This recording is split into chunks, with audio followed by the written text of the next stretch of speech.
fucking awesome. Hey Mike, How's it going? Hi, I'm Cliff. I'll be conducting the interview. Awesome. This is Trey over here, and Chris. Hey. All right. So, Where do you need me facing? we're just going to have you take a seat right here Okay. and face directly towards this camera right here. All right. Do we want to go do like that? Let's get the hat. Let's get the hat off. Yeah? Yeah, let's get that off. Sweet. Puts too much shadows on your face. Yeah. Let me see if my balding's showing.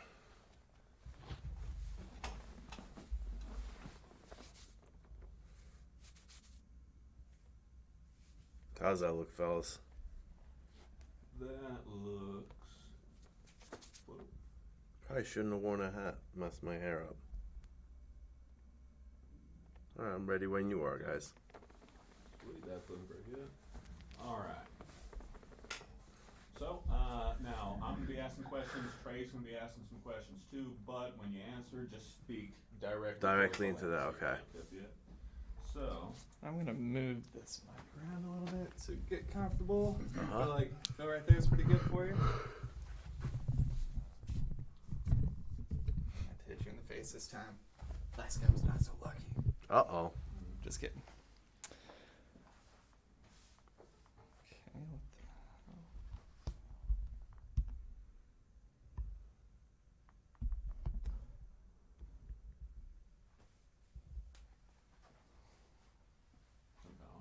Something weird. Why is... I noticed it going out of focus a little bit during the last interview. I'm gonna try to set it. There we go.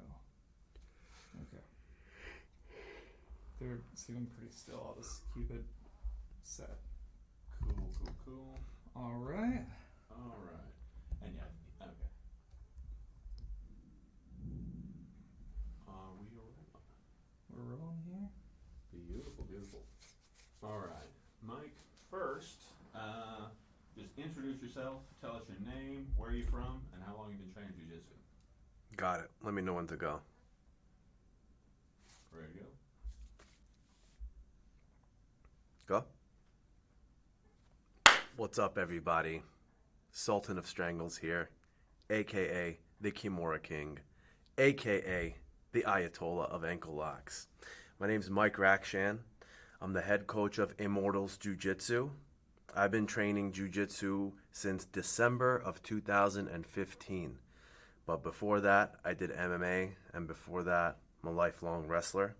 Wrestled both here in the States, and I'm originally from Tehran, Iran. Father still lives there, so I'd go every summer and I would train a little freestyle, a little Greco, come back to the States, kick some ass, and go back.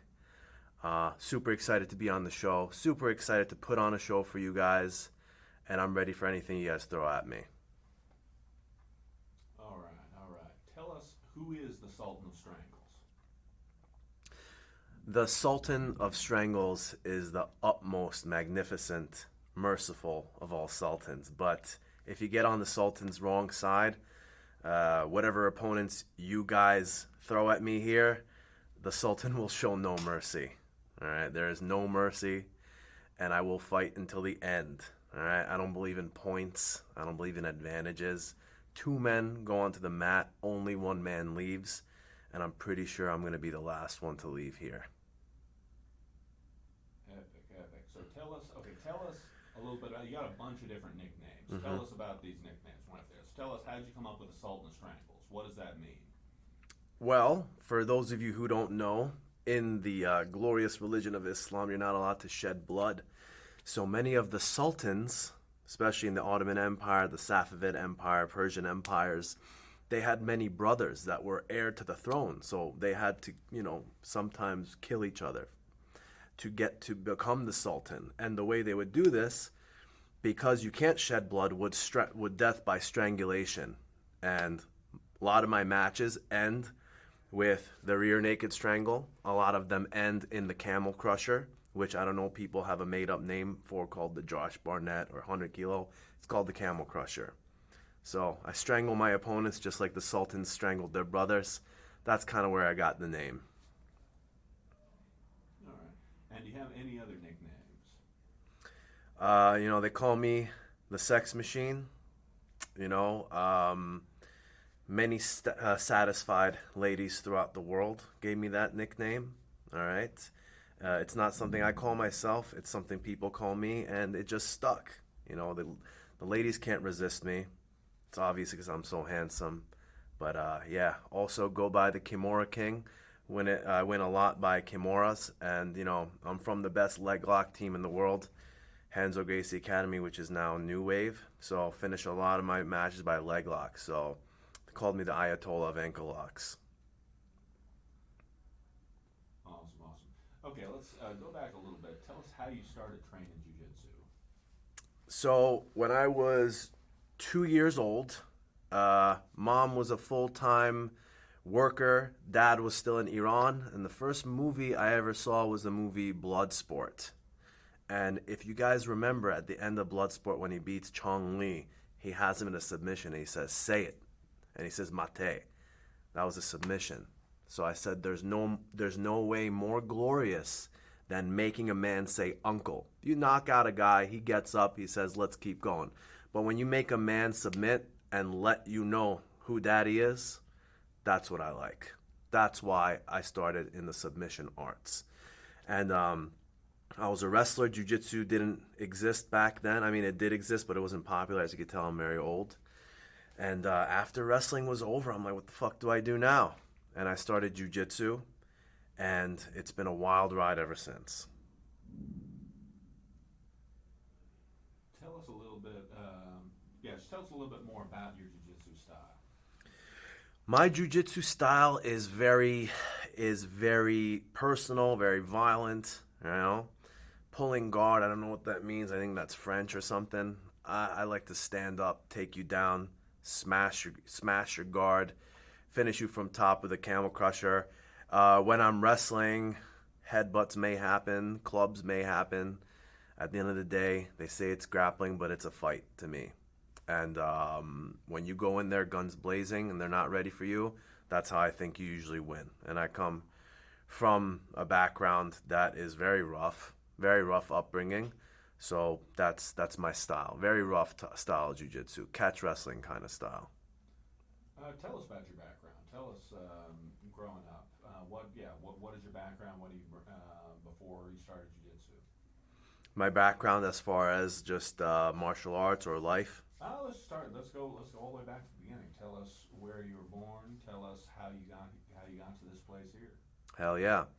So I was born during the Iran-Iraq war. It was an 8-year war. I was born during the tail end of that. Should tell you a little bit about my age. And when I was born, my mother was in labor. Our hospital actually got bombed. And I was crying the whole time, but as soon as that bomb hit and everyone was hiding under the tables, they noticed I was smiling and laughing. So right from the beginning, it just started with chaos. So my family needed to escape the war because many of my family members, my uncles, cousins, died in that war. So we escaped to America, got asylum here, and then my mother raised me alone here, single mother, and I just had to fight. We didn't have too much money growing up, so I was fighting a lot. My mother, deaf in both ears, so I'd get picked on a lot about that. I'd get picked on from being where I'm from, and I'm not the type of guy to turn the other cheek. You insult me, insult my mother, you're getting punched in the face. So I had a very rough upbringing. A lot of drugs and alcohol in the house, but me, straight edge, don't do any of that. And I'm here to make something of myself this week. So what are your goals on this show? My goals on this show, I got 2 goals on this show, all right? I can't tell you how many people message me, say, Mike, I'm 28 years old. Am I too old to start jiu-jitsu? I'm 30. Am I too old to start jiu-jitsu? I want to run a business. Am I too old? I have a full-time job. Can I still do it? So me, I'm an accountant. okay? Because I didn't have parents like a lot of these kids to pay my gym memberships. So I work a job. I train in the morning. I train at night. I train 2-3 times a day while having a job. Just trying to show the working man that you could still become a champion. I know Mighty Mouse had a full-time job. UFC champ Shane Carwin got really close. Number one goal, age doesn't matter. Number two goal, doesn't matter how much money you got. You put that work in, you will become a champion. And after I beat everybody on this show, I'm going to show the world that it's possible. So you might be the oldest competitor on this show. What do you want to say to some of these young guns? For the young guns, I think you got your opportunity a little too quick. You got a little lucky coming on this show. You still got to pay your dues. And Daddy is here to show you that you're going to have a real painful time on this show. And that the old man strength and the experience will win in the end. Okay, so there's one thing you want people watching the show to learn about you. What would it be? I want you guys to understand that in whatever struggles you're going through in life, I know 2021, it's really cool to say self-care, take a day off, I need my safe space. I don't believe in any of that. I don't care if you feel like shit. I don't care how old you are. I don't care if you have a job. You put that work in. If you put that work in and you have some perseverance, you get whatever you want. And I'm going to show a lot of these young bucks today what that means today and in the next 2 weeks. So I'm super happy to be here. Unbelievably honored that Flo is giving me this opportunity. And I am so excited to put on a show for you guys. Tell us, what do you know about the other competitors on the show? Anyone you know, anyone you want to fight, anyone you don't want to fight? So the Sultan has spies everywhere, and you throw a couple Benjamin Franklins here and there, people start yapping. So I pretty much know everything. I know that I believe Jansen Gomes on the show. I'm not sure. Tackett's on the show. Those guys beat my teammate Sean, and I think I want to get revenge in the finals. There's one guy here, old time friend of mine on Instagram. We talk back and forth. Spencer, the sewer rat. I don't really want to fight him because he's my friend. But at the end of the day, man, this is war. All right? The Sultans I spoke about had to kill their own brothers. Alexander the Great killed his best friend. If you're on that mat across from me, I'm going to ruin your day. I don't care who you are. Geriatrics, disabled, children, the elderly, anyone can get it. And at the hotel yesterday,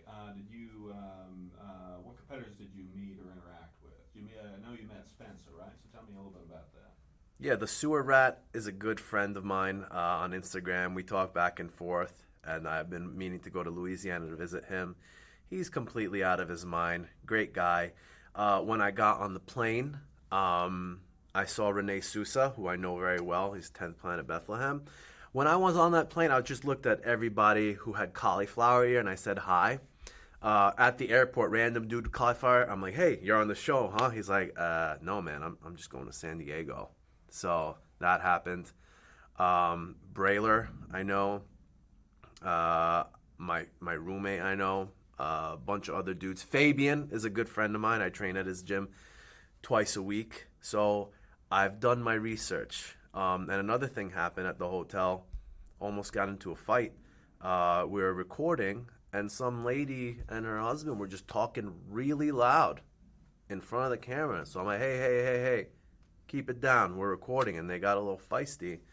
And they don't realize that when the Sultan speaks, there must be silence. So good thing we didn't get an altercation. Didn't want to have to start the day one fights a little early. But that's the way things go around here.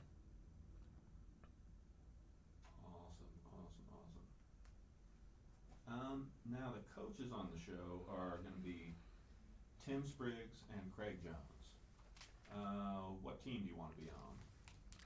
So there's going to be a lot of politics involved here. I train under John Danaher, Henzo Gracie Academy, which is now New Wave and B team. I have not officially picked what team I'm on because I love everybody. So I don't know if my teammates are going to be angry if I'm under Craig, or if Craig's going to be angry if I'm training at New Wave. But one thing I could tell you, they're all my friends. I refuse to let grown men tell me where I can and can't train, who I can and can't be friends with. But at the end of the day, I don't know Tim Spriggs. I know Craig very well. So it would be an honor to be on his team, and it would be a true honor to beat the shit out of him again, like I do in training. I don't know if Craig told you guys, but I actually, the first time I ever met him, we rolled, and I camel crushed him. This is a true story. Swear on my mother's life. Craig tapped the Camel Crusher. Ask him. All right, we will. But yeah, tell us a little more about that. Tell us about that first time you met Craig. Yeah, the first time I met Craig, he's like, "Oh, mate, I got a bad rib, yeah? You think you could go easy on me, yeah?" And I said, "No problem, man. We'll roll light. We'll roll light. That's gonna be fun." And I made sure to go right in front of John, and immediately go to his ribs, and I give him a freaking scarf hold Camel Crusher, and he was squealing like a pig. He was squealing like a pig. So I showed him real quick who Daddy is. And after that, it was a little hard to tap him because he knew what to look for.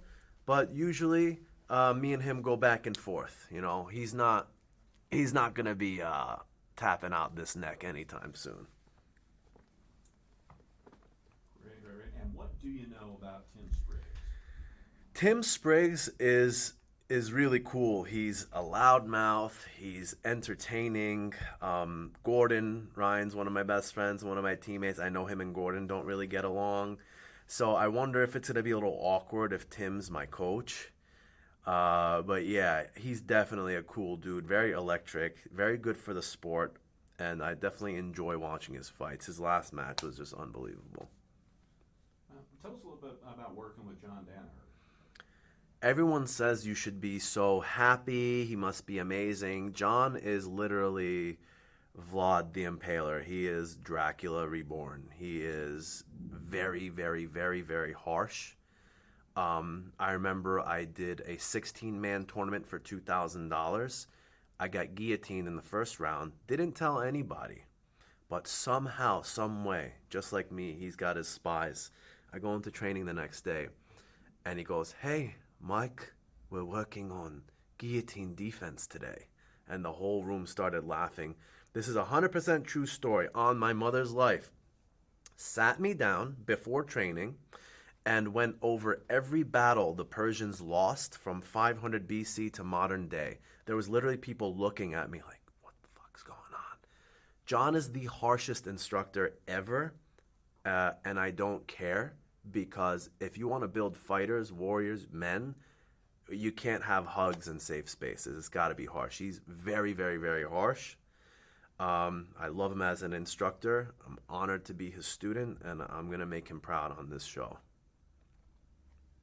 Fuck yeah. What would it mean for you to win this show? It would mean everything. It would mean everything. I have a gym called Immortals Jiu Jitsu. It's named after the special forces of Cyrus the Great. No greater or less than 10,000 men. As soon as someone died, you took them out, you put a new man in. So many of the enemies thought they were immortal. So that's my gym. And I opened up in the heart of the quarantine because I got fired from my accounting job April 7th, 2020. And I had to start my own side business. And I just needed to train. So we started illegally training in some karate studio. Start building up 10, 20, 30, 40 members. And then people are just like, dude, you're a great teacher. Why don't you just open up a school? So I started Immortals Jiu Jitsu October 18th, 2020. And now I'm up to 70 members. Gym's doing good. And I feel if I win this show, it'll give me the exposure to build my school and help out the young kids that I train the same way John helped me. So. And tell us, what do you know about FloGrappling's own Hollywood Mike? Hollywood Mike and me got a little beef. You know, he's my compadre, but the Gucci shades, wearing them inside, there can only be one, man. And I've been calling him out for a while. Hollywood Mike, you and me, a game of basketball, 21. The winner gets to keep the shades. The loser has got to keep him off. Me and him, we both love pro wrestling. Many people say I'm the Iron Sheik reborn, you know. Hollywood Mike is a good friend of mine, but at the end of the day, there can only be one. Just like Highlander. For all the older people watching this, there can only be one man with the Gucci shades. Now, what do you imagine lies ahead for this next couple weeks on this show? What do you imagine you'll be facing? And what do you think about that? Yeah, so I know that we're gonna be fighting to get into the house. So after I smash whoever they put in front of me, there's gonna be 8 of us, and we're gonna be cramped up in a house. You know, a lot of egos, a lot of testosterone. If somebody rubs me the wrong way, I have no problem throwing someone through a window, smashing them through a table, give you guys some good entertainment. We're probably going to have some challenges like they did on the show, The Ultimate Fighter. I'm ready to do any challenge. If y'all want to do some pranks on me, I'm down. If it invades my personal space, though, if it messes with my sleep, then I'm going to put people to sleep.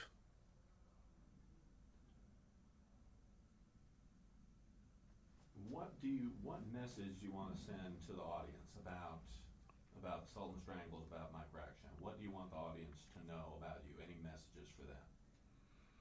What I want them to know is that the Sultan is the utmost compassionate, the most generous. But if you get on the Sultan's bad side, the Sultan is savage and has no mercy. All right? I want the ladies to all know that are hitting me up in my DMs, there's a waiting list. All right? They get mad at me. Why don't you respond to me? Come over. Let's go out. There's a waiting list. I could probably get back to you in a month. All right? I have a lot of people hitting me up. And for the rest of the people there, I'm not holier than thou. All right? If you see me, I'll take a picture with you. If you DM me, eventually I'm going to get to you. I always respond to my comments. I want my school to one day be a school where I'm making money, but I could have people train for free. If you don't have money, come train for free. Someone I really look up to is Heath Pedigo. Like he's a good friend of mine. I see him at tournaments. That's what I'm going for, to just be that guy that helps people, makes the world a better place, but also kicks a lot of ass while he does it. You mind if I get some water real quick? Oh, go for it. How am I